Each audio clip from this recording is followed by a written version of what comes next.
لانی فتح الباری کې د څوک چې ما आवाज اوري دا کتابونه وګوري بیا چې ایمان هم تازه شي.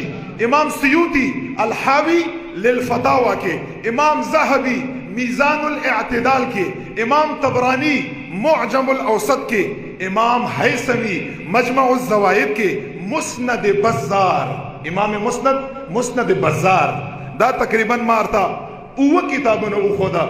دا زما په نیمه ګنټه کې ما سره کور کې موجود دي، ما کتلی دي. نورم شته دغه اوه کتابو دا حدیث روایت کړی دی. دا څنګه خلکو ځان نه جوړ کړی دا؟ خو لوی لوی خلک دي.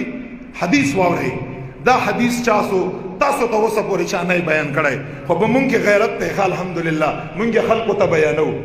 او د مور لال دراشي لال د مور زیږولی او ما په وړاندې د ودرېږي او بحث ته وکړه په عید میلاد النبي باندې، زه به درته ووایم چې تا له خدای غیرت درکړی دی، ته غیرتي